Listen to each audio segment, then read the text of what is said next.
So for today's topic, I wanted to kind of cover with you some of the processes that myself and my team go through whenever we take a listing and how we prepare it for the market, because it's very crucial how you present your photos, your marketing description, your videos, how it's all organized and strategized will determine the outcome if you're going to be selling for a lot more or if you're going to sit on the market or if you're not going to sell at all. You know, in today's market where inventory is being consumed right away, it's amazing to see things that have been on the market for 302 days, 98 days. And this is no way, shape, form to, bag anybody whatsoever. It's just these are room for opportunities. When I look at some of the marketing descriptions here, I see a 5-bedroom, 3-bath, 2 palm trees. I don't know if that's the right way to market this property. I think this property should be marketed about the schools.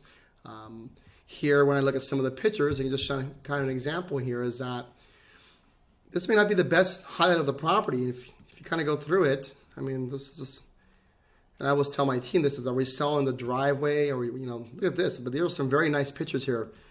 These pictures should probably be considered as the first picture that is presented online. As users go to Zillow or Realtor.com or Redfin, the first picture is going to be the one that's going to want them to click and look further more. Same thing here, a lot of street here, just simple as kind of cropping out the street. The lighting is not that really great here. You can see kind of the shadows. So a lot of different things. You've got a car in a driveway here. This house, this really in theory should be the first picture. This is a very, very nice living room. Look at this, but we got a dog right there. So you might have a potential buyer that doesn't like dogs. And so now you have potentially scared away potential buyers by just having a picture of a dog in there. This is kind of the process that we go through. We sit down and we look at all our assets, our digital assets here. We look at our pictures. You can see, for example, here, this is initially how our pictures start out. You can see a lot of driveway here. We go through and we kind of pick out. Nowadays you're taking about 50 to 60 pictures, you're taking drone shots, you're doing video footage. A lot of times we go through and don't use all those photos. You want to present the best 10 or 15 photos online that is going to engage that buyer and engage them where they have interest to see it in person. You don't want to put 50 or 60 photos online. Same thing for 3D tours. A lot of times you can't control the lighting in 3D tours, and a 3D tour may not present the property in the best light. You have to look at all these different pieces. Drone shots are very important too. This particular property doesn't have much of a backyard, so would a drone shot of the entire house, would that be favorable to market this home? Now, as you can see here, once we go through, we edit up these photos, we clean them up, get rid of the street, we brighten up the skies, we just have them pop a little bit more here. You can see here, this is one cropped out. This one's an okay photo. We may not use this one here. This one's okay too. We probably want to get these leads out of here next time before we take this photo. But a lot of preparation goes in. You can see here around the door trim, we actually had that painted, so we have to get another updated photo of that. The marketing description is also really important as well, is that you're writing a good, marketing description. Highlight some of the amenities.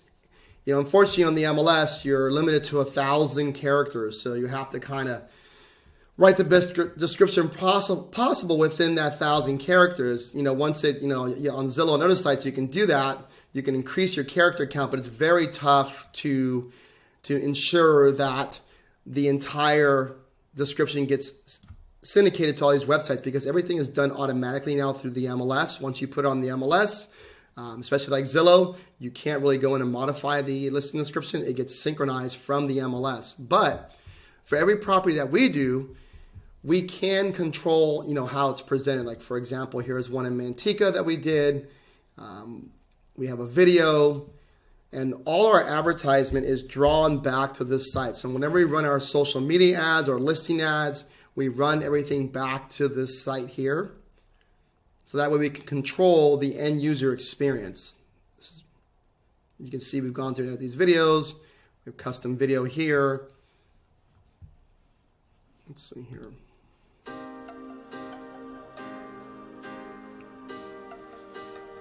And so what we can do is essentially provide an excellent marketing exposure for your listing online. Through our platform here, we control different phases of the listing process here. So we can do coming soon, just listed, on market, under contract, sold. You can see in this particular listing we put on Mountain House for $950. We've had 248 views in just 24 hours. We've had 46 folks engage with that property. So that's pretty good. Really, really good.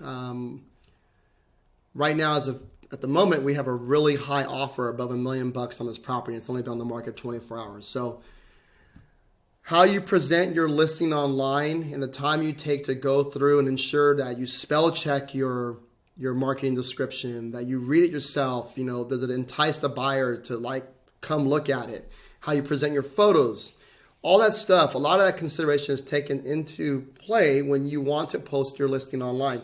You have to take this time. You're putting out a product. You're not selling a car. You're selling a home. You're selling an experience. You're selling a lifestyle. You're selling an area.